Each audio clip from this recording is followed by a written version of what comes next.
Hello दोस्तों, आप सभी का स्वागत है हमारे चैनल ब्रजवासी केमिस्ट्री में। जैसा कि सभी को आप पता है दोस्तों कि इस चैनल पर हम लोग पढ़ रहे हैं जो यूपी टीजीटी साइंस का पेपर है, उसमें जो केमिस्ट्री वाला भाग है उसको हम लोग यहाँ पर कवर कर रहे हैं।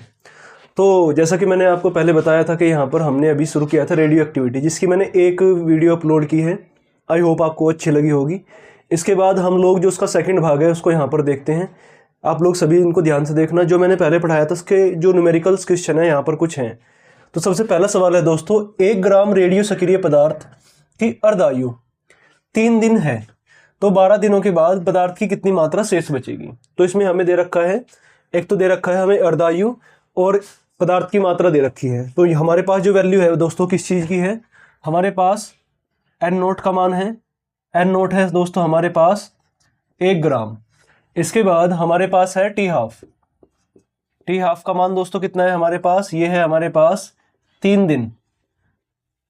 और जो हमें समय दिया गया है यानी कि टी हमको दिया गया है दोस्तों कुल मिला के ये 12 दिन। अब लोग हम यहाँ पर क्या करेंगे, इसको सोल्व करते हैं। फॉर्मूला है दोस्तों हमारे पास n बराबर बची हुई मात्रा बराबर होता है n नोट डिवाइड 2 की पावर n। ये मैंने आपको बताया था ना, ठीक है। अब ये तो हमको सब पता है, लेकिन n कहाँ से लेके आए। तो n का फॉर्मूला होता है दोस्तों n बराबर समय t, जितना समय दे रखा है और डिवाइड करेंगे टी हाफ से। तो कितना आ गया हमारे पास, ये आएगा हमारे पास t है 12 और डिवाइड कर देंगे हम 3 से, यानी कि वैल्यू आ गई हमारे पास 4। अब यहाँ पर हम 4 रखेंगे तो n बराबर आएगा n नोट का मान कितना है 1 बटे 2 की पावर n का मतलब 4 है, 1 की पावर कितना आ गया मतलब 1 बटे 16 आ गया। तो 1 बटे 16 ग्राम हमें यहाँ पर ये बचेगा। ये समझ में आया दोस्तों आपके। इस तरह के बहुत सारे सवाल बने हुए हैं पहले भी। तो इसके बाद में अगला सवाल की बात करता हूँ। इसने कहा है t बराबर 0 पर रेडियो सक्रिय पदार्थ के 100 नाभिक हैं। जब समय t बराबर क्या है दोस्तों 0 है, तब नाभिकों की संख्या कितनी है 100 है, यानी कि n नोट का मान हमारे पास कितना है 100 नाभिक।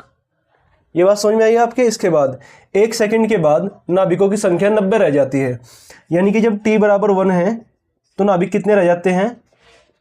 अब यहाँ पर नाभिक रह गए 90, यानी कि किसका मान है n का मान है। तो यहाँ पे इसने कहा है 2 सेकंड के बाद नाभिकों की संख्या कितनी रह जाएगी। इस तरह के सवाल करने के लिए मैंने आपको फॉर्मूला बताया था दोस्तों। क्या फॉर्मूला था, फॉर्मूला था एक तो हमें यहाँ पे ये था अक्षय नियतांक गुणा समय बराबर क्या होता है, ये होता है मेरे पास ln n note divide by n। आपको दिखाई दे रहा है सही तरीके से, ठीक है। अब मैं सबसे पहले यहाँ पे निकाल लूंगा, जब t बराबर 1 लेके चलेंगे तो यहाँ से लैम्डा का मान निकाल लेंगे हम लोग। तो लैम्डा का मान निकाल लेंगे, वो आएगा मेरे पास लैम्डा गुना 1, क्योंकि समय 1 ले रखा है, लोन इसका मान तो 100 है डिवाइड 90। इतनी बात आपकी समझ में आई ना, ठीक है। अब देखो तो यहाँ पे लैम्डा का मान कितना निकल के आया, लोन 100 बटे 90। तो ये तो हो गया इक्वेशन नंबर 1। अब दूसरी कंडीशन लेके चलते हैं। t बराबर 2 सेकंड पर क्या होता है दोस्तों, तो t बराबर 2 सेकंड पर इसने संख्या पूछी है, तो हम यही फॉर्मूला लगाएंगे लैम्डा गुणा t बराबर loan n naught upon n का मान हमें निकालना है, n नोट का मान हमारे पास है। तो ये है लैम्डा गुणा 2 बराबर लोन 100 बटे n। इसमें कोई दिक्कत है आपको, नहीं है ना। ये 2 सेकंड के बाद के n है, ठीक है ना। अब यहाँ पे लैम्डा का मान कितना है हमारे पास, लैम्डा का मान है हमारे पास ये वाला, इसको यहाँ पर रखेंगे दोस्तों। तो यह आ जाएगा 2 गुना लोन 100 बटे 90, इसको कट कर दो आप, ठीक है। और ये हो जाएगा लोन 100 बटे n। इतना हो गया, कोई दिक्कत तो नहीं है। अब देखो, अच्छा दोस्तों ये मुझे बताओ, आपने लोन की एक प्रॉपर्टी पढ़ी होगी, अगर कोई चीज भाग में है तो गुणा में चली जाती है और गुणा में है तो वो भाग में चली जाती है। तो इसी प्रॉपर्टी का हम यहाँ पर यूज करेंगे दोस्तों। ये यहाँ पर इसके स्क्वायर में चला जाएगा, जब स्क्वायर में जाएगा तो लोन 10 बटे 9 की घात कितना हो जाएगा 2 बराबर लोन 100 बटे n। अब देखो आप इस लोन से लोन कैंसिल, तो मेरे पास क्या बचेगा, मेरे पास बचेगा दोस्तों 10 की घात 2 यानी कि 100 बटे 9 9 81 बराबर 100 बटे n। 100 से 100 कट गया, n बराबर कितना आ गया 81 नाभिक। तो मेरे पास 2 सेकंड के बाद कितने नाभिक आएंगे 81 नाभिक। ये आपको ध्यान रखना है दोस्तों कितने नाभिक बचे हैं। इस तरह के सवाल जो भी आएंगे अब आप उसको इजीली कर लोगे। सबसे पहले आप क्या करोगे, लैम्डा का मान ज्ञात करोगे, उस लैम्डा के मान को यहाँ पर पुट करके अपना आंसर निकाल लोगे। ठीक है दोस्तों, अब इस सवाल को हम यहाँ पर देखते हैं। ये भी ऐसा ही सवाल है। एक रेडियो सक्रिय पदार्थ के विघटन में 9 दिन के बाद अक्षयित, यहाँ पर टी का मान कितना दे रखा है 9 दिन। इसके बाद नाभिकों की संख्या 8000 से 1000 रह जाती है, यानी कि एन नोट का मान कितना है दोस्तों हमारे पास, ये है 8000। इसके बाद एन का मान कितना है 1000। इसने कहा है कि 6 नियतांक की मान ज्ञात करो। सिंपल सवाल है, आपके पास फॉर्मूला क्या है, लैम्डा गुना टी बराबर कितना होता है लोन एन नोट बटे एन, ये फॉर्मूला है ना हमारे पास। अब देखो, अब हम लोग यहाँ पे क्या करेंगे, लैम्डा का मान ज्ञात करना है। टी का मान कितना दे रखा है 9 बराबर लोन, ये आएगा 8000 बटे 1000, 3 0 कट गई। अब ये हो जाएगा लैम्डा गुणा 9 है यहाँ पर, और लोन 8। लोन 8 को हम क्या लिख सकते हैं 2 की घात 3। ये हो जाएगा 9 गुणा लैम्डा बराबर लोन 2 की घात 3। 3 इधर आ जाएगा आगे। भाई आपने लॉग की प्रॉपर्टी पढ़ी है ना, देखो अगर लॉग या लोन बात वही है, बेस ई होगा इसका, जिसका बेस ई होता है उसको लोन भी लिखते हैं हम। तो log m की पावर n का फॉर्मूला होता है n log m, इसको ध्यान रखेंगे। इसी प्रकार से मैंने यहाँ पे किया, लोन 2 की पावर 3 है तो 3 आगे चला जाएगा। तो 9 गुणा लैम्डा बराबर 3 लोन 2। अब देखो लैम्डा बराबर 3 गुणा लोन 2 बटे 9, इससे काटेंगे आगे 3। अब log 2 का मान कितना होता है बताइए, ये होता है 3010, 0.3010 डिवाइड बाई 3। तो लैम्डा बराबर आ गया 0.1003। तो ये हमारा आ गया। अब हम यहाँ पर देखते हैं दोस्तों, जो हमारा अगला टॉपिक है ये है माध्य आयु या औसत आयु। देखिए माध्य आयु या औसत आयु क्या होता है, इसका सिंपल सा एक फॉर्मूला है, परमाणुओं की जो आयु होती है उनका योग करेंगे हम लोग और डिवाइड कर देंगे परमाणुओं की संख्या से। इसको हम लोग प्रदर्शित करते हैं टो, इसका नाम क्या है टो।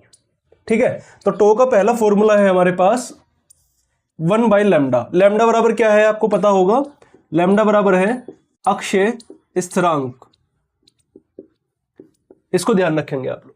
तो माध्य आयु क्या होती है, परमाणुओं का आयु का योग, जितनी भी उनकी आयु है, और डिवाइड करेंगे परमाणुओं की संख्या से। ठीक है, अगला एक फॉर्मूला और है इसका। इन फॉर्मूले को आपको बहुत ज्यादा ध्यान रखना है दोस्तों। क्यों रखना है, क्योंकि यही फॉर्मूले आगे जाके आपके न्यूमेरिकल में काम आएंगे, और कभी कभी ये डायरेक्ट भी आए हुए हैं आपके प्रीवियस ईयर में।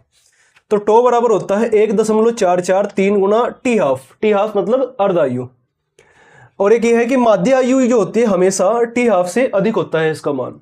तो 3 पॉइंट इससे याद रखने हैं आप लोगों को। इसके बाद अगला वर्ड है सक्रियता। सक्रियता क्या होती है, देखो सक्रियता का मतलब होता है दोस्तों कि कोई भी जो हमारे पास रेडियोएक्टिव पदार्थ है उसकी अक्षय होने की दर क्या है, उसके अंदर जो नाभिक हैं उनकी अक्षय होने की दर मतलब विघटित होने की दर क्या है, वही उसकी सक्रियता या एक्टिविटी कहलाती है। तो किसी रेडियो सक्रिय पदार्थ के अक्षय होने की दर ही उसकी सक्रियता कहलाती है।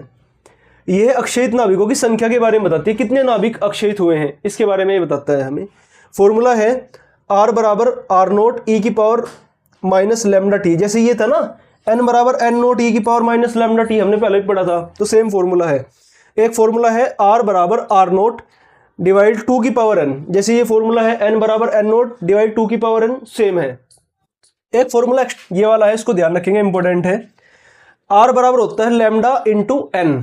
R बराबर सक्रियता है, n बराबर है परमाणु की संख्या और लैम्डा है अक्षय स्थिरांक। ठीक है, देखो ये चीजें आपको याद करनी पड़ेंगी दोस्तों, मजबूरी है, क्योंकि न्यूमेरिकल यहीं से बनेगा। अब देखिए सक्रियता की इकाई वेरी वेरी इंपॉर्टेंट है, यहां से आपसे सवाल पूछ सकता है ये कि सक्रियता की इकाई कौन कौन सी है, किसका क्या मान होता है। जैसे एक बैकुरल, एक बैकुरल का मतलब होता है 1 अक्षय प्रति सेकंड, यानी कि 1 सेकंड में केवल एक ही अक्षय होगा। ठीक है, अगली है एक रदरफोर्ड। एक रदरफोर्ड का मतलब होता है 10 की घात 6 अक्षय प्रति सेकंड, यानी कि 1 सेकंड में 10 की घात 6 अक्षय होंगे। एक क्यूरी, एक क्यूरी का मतलब है 3.7 गुणा 10 की घात 10 अक्षय प्रति सेकंड, मतलब 1 सेकंड में इतने सारे अक्षय होंगे। अक्षय का मतलब होता है विघटन, कितने विघटन हुए हैं। ये पॉइंट सारे क्लियर हो गए। माध्य आयु टो से प्रदर्शित करते हैं, सक्रियता आर से, और ये सारी चीजें। ठीक है, अब यहां पर देखते हैं पहला सवाल है, एक रेडियो सक्रिय पदार्थ में 10 की घात 15 परमाणु हैं। तो यहां पे हमें दे रखा है n का मान दिया है सबसे पहले हमको 10 की घात 15 परमाणु। सक्रियता दे रखी है, r का मान दिया है दोस्तों हमको यहां पे 6 गुना 10 की घात 11 बैकुरल। इसने पूछा है टी हाफ का मान क्या होगा और लैम्डा का मान क्या होगा, इन दोनों के मान पूछे हैं हमसे। अब हमारे पास फॉर्मूला क्या है, r बराबर लैम्डा इंटू एन। तो यहां पे निकाल लेंगे हम लोग, r बराबर है लैम्डा इंटू एन। तो लैम्डा बराबर आएगा r बाई एन। आर का मान कितना 6 गुना 10 की घात 11 बटे एन का मान है 10 की घात 15। तो लैम्डा बराबर आ जाएगा, काटेंगे तो ये आएगा 6 गुना 10 की घात माइनस के 4। ये क्या आ गया हमारे पास, लैम्डा का मान आ गया, अक्षय स्थिरांक आ गया हमारे पास दोस्तों। इसके बाद टी हाफ, आपको पता है टी हाफ में और अक्षय स्थिरांक में क्या संबंध है, ये होता है 0.693 डिवाइड बाई टी हाफ। ये मैंने आपको बताया था पहले भी। तो टी हाफ बराबर आ जाएगा 0.693 डिवाइड बाई लैम्डा, और लैम्डा का मान कितना है ये, यानी कि 6 गुना 10 की घात माइनस 4। जब आप इसको सोल्व करोगे दोस्तों तो ये हो जाएगा 0.693 डिवाइड बाई 6 और 10 की घात 4 ऊपर चला जाएगा। ठीक है, अब काटो इसको, 0. ये आ गया 1, 6 कम 6 और ये हो गया 6 पंजे 30, और भी आएगा समथिंग समथिंग करके 6 पंजे 30, ये 3 0 6 पंजे 30। तो ये हो गया 10 की घात 4। अब जब 4 ये करेंगे तो आएगा 11.55, ये आपका आएगा टी हाफ का मान। ठीक है, दोबारा देख लीजिए। सबसे पहले हमने क्या किया, r बराबर है लैम्डा इंटू एन का फॉर्मूला लगाया, यहां से लैम्डा आया। लैम्डा आने के बाद एक फॉर्मूला हमारे पास ये वाला है दोस्तों, ये मैंने आपको पहले बताया था, रिवाइज कीजिएगा इसको। तो यहाँ पे लैम्डा का जो टी हाफ का मान है वहां से हमने निकाल लिया। अब अगला सवाल है हमारे पास, एक रेडियो सक्रिय तत्व की सक्रियता 24 घंटे में, एक समय दिया हुआ है हमें, समय t बराबर है 24 आवर्स, 24 घंटे। इसके बाद इसने कहा है प्रारंभिक मान का 1/16 रह जाती है, तब टी हाफ में लैम्डा का मान ज्ञात करो। देखो दोस्तों, मैंने आपको बताया था फॉर्मूला ये वाला। अब इस फॉर्मूले को यहां पुट करेंगे हम लोग, यहां से सबसे पहले n निकाल लेंगे। ये दिया है इसने r बराबर r0 डिवाइड 2 की पावर n। हम मान के चलते हैं r0 का मान कितना है, 1 है। r0 का मान 1 है, तभी तो 1/16 रहा। और r का मान कितना है, 1/16 दे रखा है इसने। तो 1/16 बराबर 1 और 2 की पावर n। इसको हम क्या लिख सकते हैं, 1/16 बराबर ये हो जाएगा, जब इसको हम इसको 16 को लिख देंगे 2 की पावर 4 और ये 2 की पावर n, कंपेयर करेंगे तो n बराबर कितना आएगा दोस्तों, 4। n की वैल्यू कितनी निकल के आई, 4। अब हमारे एक फॉर्मूला पता है, n बराबर होता है कुल समय डिवाइड टी हाफ। ये हमने आपको पहले बताया था फॉर्मूला, n बराबर होता है कुल समय बटे टी हाफ। आप देखिएगा वीडियो को रिमाइंड करके। तो n बराबर हमें दे रखा है 4, कुल समय है 24 और टी हाफ का मान निकालना है। तो टी हाफ बराबर आ जाएगा दोस्तों, ये इधर जाएगा 4, इससे कटेगा आएगा 6। तो टी हाफ का मान कितना आ गया हमारे पास निकल के, ये आया हमारे पास 6 घंटे निकल के आ गया। अब हमें किसका मान निकालना है, लैम्डा का मान। लैम्डा बराबर होता है 0.693 डिवाइड बाई टी हाफ, और टी हाफ का मान कितना है दोस्तों हमारे पास, 6। तो ये आएगा 0.11 और ये बच गया आपका कितना, 30, यानी कि 5 और 5। तो ये आ गया हमारे पास लैम्डा का मान। ठीक है दोस्तों, देखो कितने फॉर्मूले यूज हो रहे हैं, ये सारे फॉर्मूले इन क्वेश्चंस के आपको बार बार प्रैक्टिस करनी है दोस्तों। ठीक है, अगला सवाल है, एक रेडियो सक्रिय पदार्थ के 1000 नाभिक हैं। नाभिकों की संख्या कितनी दे रखी है, 1000, जिनकी अर्धायु t है, तब t/2 समय पश्चात शेष नाभिकों की संख्या आपको ज्ञात करनी है। मैंने आपको एक फॉर्मूला बताया था ये वाला, ये फॉर्मूला क्या है, n बराबर n0 डिवाइड 2 की पावर n। ये नाभिक शेष नाभिकों की संख्या निकालने के लिए आता है। n0 क्या होता है, प्रारंभिक नाभिकों की संख्या, और 2 की पावर n, ये कैसे निकाल लेंगे, मैंने आपको बताया था। n बराबर क्या होता है, कुल समय और डिवाइड टी हाफ। अब देखो यहां पर n बराबर आएगा दोस्तों, कुल समय दे रखा है t है ना, नहीं t/2 है, और डिवाइड अर्धायु कितनी है हमारी, t दे रखी है। तो ये आएगा हमारे पास निकल के 1/2 भाई, इससे कट जाएगा और ये आ जाएगा 1/2। अब देखिए आप लोग, अब हमें निकालना है n बराबर, n बराबर होता है n0 डिवाइड 2 की पावर n। तो n बराबर n0 का मान कितना है 1000 दे रखा है इसने, डिवाइड 2 की पावर n, 2 की पावर n यानी कि 2 की घात 1/2। ये क्या होगा, n बराबर 1000/√2। दोस्तों जब आप इसको सोल्व करोगे तो आपका जो आंसर आएगा ये आ जाएगा आपका लगभग 700 के आसपास का आएगा लगभग। ठीक है, वैसे वो दे के रखिएगा, एक ही ऑप्शन इस तरह का मिलेगा आपको, आप उसको इजीली कर लोगे। तो इस प्रकार से आपको क्या करना है, ये सारे के सारे क्वेश्चंस पर अप्लाई करनी है चीजें। ठीक है दोस्तों, इसको देखिए आप लोग, स्क्रीनशॉट लीजिए। दोस्तों अब हम यहाँ पर देखते हैं नाभिकीय अभिक्रियाओं के बारे में, नाभिकीय विखंडन के बारे में। काफी इंपॉर्टेंट है, थ्योरेटिकल सवाल बहुत बने हुए हैं।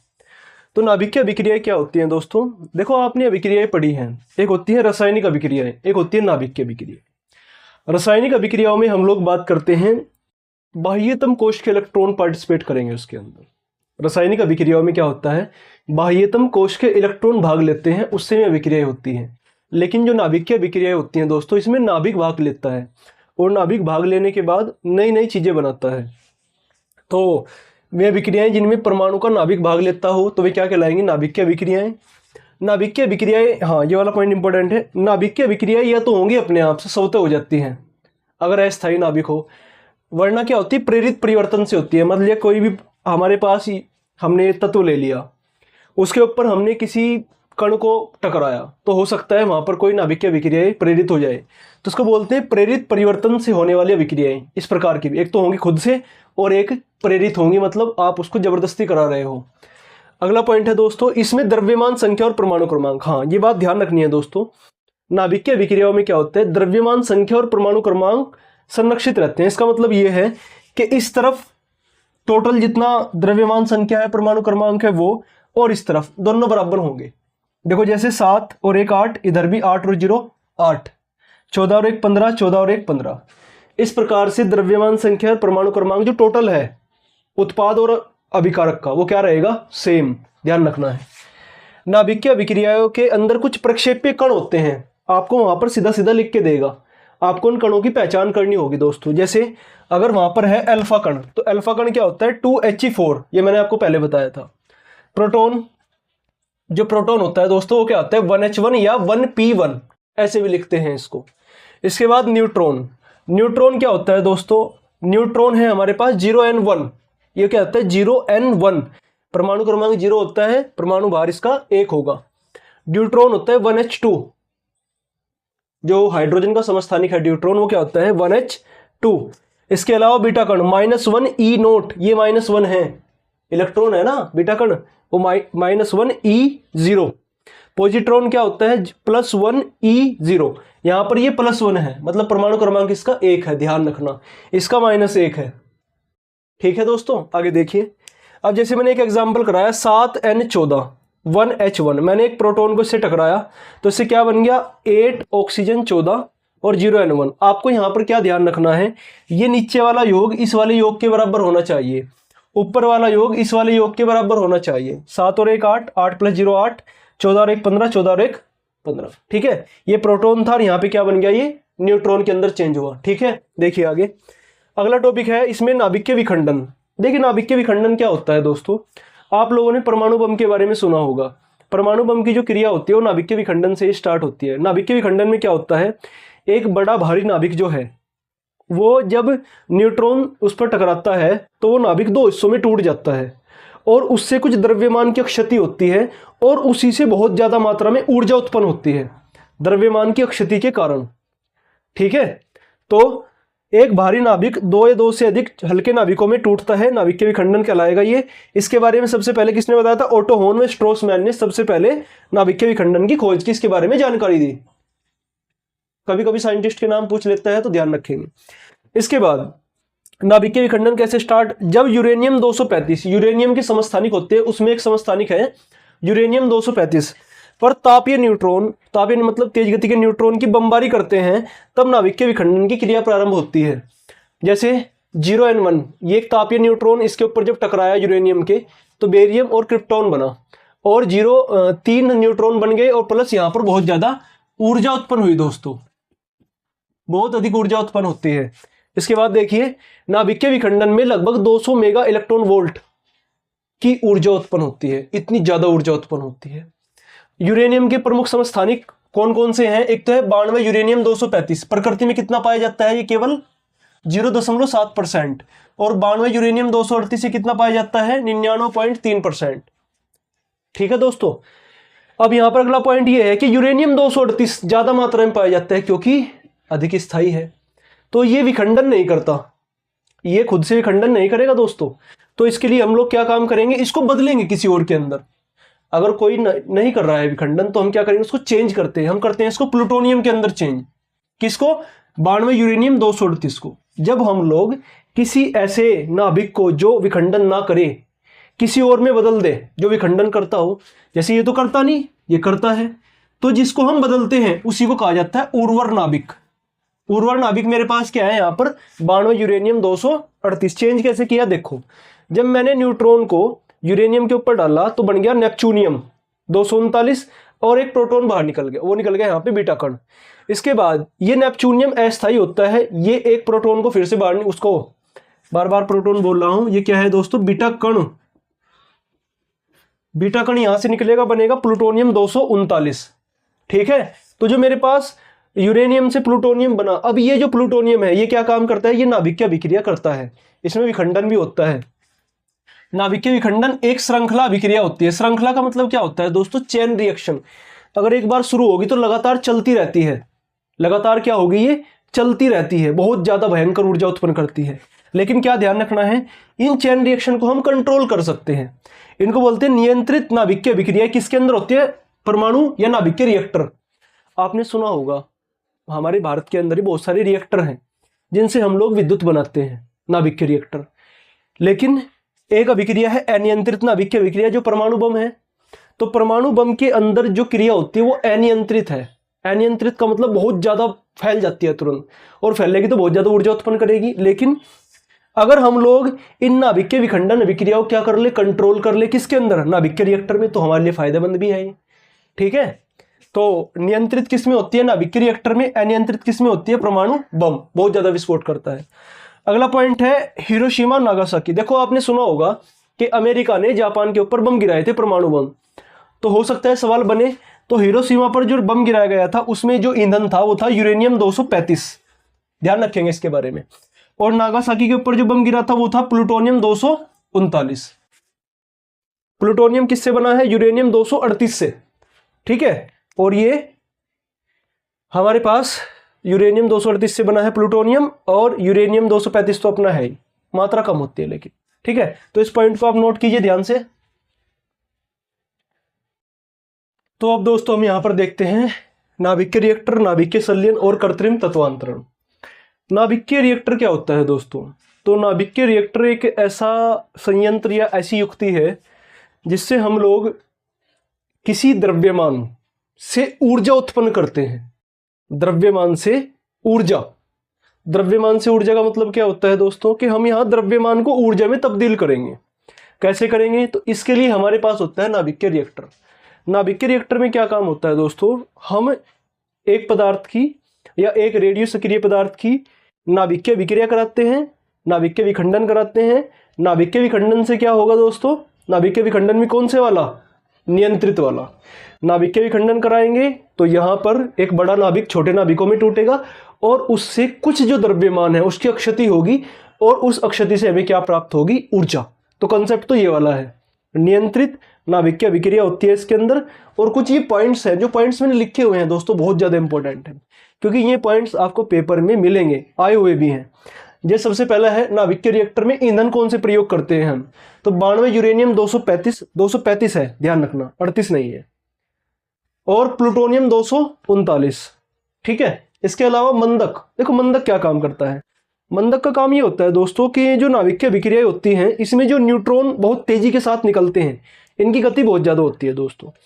तो मंदक क्या काम करता है? मंदक मतलब मंद करने वाला। तो ये न्यूट्रॉन की गति को मंद करता है या कम करने का काम करता है। तो उत्सर्जित न्यूट्रॉन की गति को धीमा करते हैं। कौन से यूज होते हैं? जैसे भारी जल, D2O, जल, ग्रेफाइट की छड़ें। ये क्या है? मंदक का काम करेंगी, गति को कम करेंगी। इसके अलावा नियंत्रित छड़ें। ये नियंत्रित छड़ें क्या होते हैं दोस्तों? नाभिक के रिएक्टर में बहुत ज़्यादा मात्रा में न्यूट्रॉन निकलते हैं बहुत तेजी के साथ। अब अगर ज़्यादा न्यूट्रॉन निकलेंगे तो वे क्या करेंगे? अभिक्रिया को अनियंत्रित कर सकते हैं। तो उसके लिए हम क्या करते हैं? न्यूट्रॉन की संख्या को कम कर देते हैं, संख्या घटा देते हैं, न्यूट्रॉन का अवशोषण कर देते हैं। किससे? नियंत्रक छड़ से। नियंत्रक छड़ क्या करती है? अवशोषित करते हैं न्यूट्रॉन को। कौन कौन सी होती हैं? कैडमियम या बोरोन की छड़ें। इसके बाद शीतलक। शीतलक क्या करता है दोस्तों? संयंत्र को ठंडा रखता है, क्योंकि अगर ज़्यादा गर्म होगा तो फट सकता है। तो इसके लिए हम लोग यूज करते हैं जल का, H2O का यूज करते हैं। आवरण जो बाहर का उसकी पूरी की पूरी सरफेस है, कैसे बनी हुई है वो? तो वो कंक्रीट की और स्टील की बनी होती है। इन दोनों काफ़ी मोटी मोटी दीवारें होती हैं, उससे हम लोग बनाते हैं। तो ये रहा नाभिक के रिएक्टर। इन पॉइंट्स को आप ध्यान रखना, यहीं से आपको सवाल फंस जाएगा। अगला पॉइंट है नाभिक के संलयन क्या होता है। तो नाभिक के संलयन क्या होता है दोस्तों? नाभिक के संलयन में हम क्या करते हैं? जो हमारे पास छोटे छोटे नाभिक हैं, उन छोटे छोटे नाभिक को हम मिलाकर एक बड़ा नाभिक बनाते हैं, भारी नाभिक बनाते हैं। इसी अभिक्रिया को बोलते हैं नाभिक के संलयन। नाभिक के संलयन में दोस्तों बहुत ज़्यादा मात्रा में ऊर्जा उत्पन्न होती है। ठीक है, सूर्य की ऊर्जा का राज भी नाभिक के संलयन ही है। हाइड्रोजन बम सुना है, वो भी नाभिक के संलयन के ऊपर काम करता है। क्या है देखो, दो हल्के नाभिक मिलकर एक भारी नाभिक का निर्माण करते हैं। जैसे 1H2 1H3 के साथ मिला 2He4, हाइड्रोजन से क्या बन गया? हीलियम, और यहाँ से न्यूट्रॉन निकला और बहुत अधिक मात्रा में ऊर्जा का निर्माण होता है, ऊर्जा बनती है। यह अभिक्रिया अत्यधिक उच्च ताप पर होती है। अब यह पॉइंट जानने वाला है कि जो नाभिक के संलयन की अभिक्रिया है, इसके लिए कितना तापमान चाहिए हमें? लगभग 10⁷ केल्विन के आसपास का तापमान चाहिए दोस्तों। अब इतना सारा तापमान हम कहाँ से लाएंगे? तो जब भी कोई नाभिक के संलयन अभिक्रिया होती है, उससे पहले हमें एक नाभिक के विखंडन कराना होता है। उसी से इतनी ऊर्जा उत्पन्न होती है कि हम फिर क्या करेंगे? नाभिक के संलयन करा पाए। तो नाभिक के संलयन कौन से हाइड्रोजन बम इस पर निर्धारित है? नाभिक के संलयन के लिए उच्च ताप नाभिक के विखंडन अभिक्रिया से हमें प्राप्त होता है। हाइड्रोजन बम भी इसके ऊपर ही काम करता है। इसके अलावा सूर्य की ऊर्जा का कारण क्या है? नाभिक के संलयन। वहां पर भी हाइड्रोजन हाइड्रोजन मिलकर हीलियम का निर्माण करते हैं और बहुत अधिक मात्रा में ऊर्जा उत्पन्न होती है। इतने पॉइंट्स क्लियर हो गए आपको दोस्तों। आगे देखिए, कृत्रिम तत्वांतरण क्या होता है। देखो, कृत्रिम तत्वांतरण का मतलब होता है कि एक तत्व से नया तत्व बनाना। अब कैसे बनाएंगे भाई? जो तत्व है वो तो है ही, तो हम क्या करते हैं? तत्व पर कुछ कणों की बौछार करते हैं, और जो सुटेबल रहता है उससे वो एक नए तत्व का निर्माण कर देता है। तो किसी तत्व पर छोटे छोटे कणों की बमबारी से नए तत्व का निर्माण ही कृत्रिम तत्वांतरण कहलाता है। इसके बारे में सबसे पहले किस तत्व पर किया गया था? तो नाइट्रोजन पर यह प्रयोग किया गया था। जैसे नाइट्रोजन पर हमने अल्फा कण की बौछार की, तो अल्फा कण से क्या बना? ऑक्सीजन का एक आइसोटोप बन गया, ऑक्सीजन का एक समस्थानिक बना, और यहां से क्या निकल गया बाहर? प्रोटॉन। कुछ और एग्जाम्पल भी हैं, जैसे बेरिलियम पर जब हम अल्फा कण डालते हैं तो कार्बन 13 बन जाता है ये वाला आइसोटोप, और एक गामा किरण निकलती है। इसके अलावा जो सोडियम है उस पर जब प्रोटॉन की बौछार करेंगे दोस्तों, तो हमें मैग्नीशियम का आइसोटोप मिलेगा, और क्या मिल जाएगा? 0N1, एक न्यूट्रॉन बाहर निकल जाता है। इसके अलावा बेरिलियम 4B9 पर जब ड्यूट्रॉन की बौछार, इसको क्या बोलते हैं? ड्यूट्रॉन। ये प्रोटॉन होता है, ड्यूट्रॉन होता है। ड्यूट्रॉन की बौछार करेंगे तो कार्बन का आइसोटोप मिलेगा, और एक ये क्या है? बीटा कण बाहर निकलता है। तो दोस्तों यहाँ पर हमारा नाभिक के अभिक्रिया वाला जो चैप्टर है, रेडियो सक्रियता, ये खत्म होता है दोस्तों। आई होप ये आपको अच्छा लगा होगा। आप हमारे चैनल को दोस्तों सब्सक्राइब कीजिए और अपने दोस्तों के साथ शेयर कीजिए। ऐसे ही हम लोग आगे अभी और क्या करें, क्योंकि अब छुट्टी पड़ चुकी है। अब मैं जल्दी कोशिश करूंगा सारा सिलेबस निपटाने की। आपका साथ चाहिए दोस्तों। ज़्यादा से ज़्यादा इसको देखो, वीडियो को पूरा देखा करें, तभी आपको चीज़ें समझ में आएंगी। हमारी वीडियो बहुत ज़्यादा लंबी नहीं होती है। अब देखो, मैंने 2 वीडियो के अंदर पूरी रेडियो सक्रियता निपटा दिया। 5 क्वेश्चन आते हैं, ध्यान रखना। कम से कम 5 सवाल तो आपको देखने को मिलेंगे ही, और ये सारे सवाल यहीं से आपके कवर अप हो जाएंगे। तो इसलिए आप लोग हमारे चैनल को सब्सक्राइब कीजिए, दोस्तों के साथ शेयर कीजिए। और कुछ अगर हमसे कमी रह गई है, कुछ सुधार करना हमें चाहिए, तो इसके लिए आप कमेंट कीजिए, हम जो सुधार करें इसमें। बाकी धन्यवाद दोस्तों, मिलते हैं अगली वीडियो में। जय हिंद।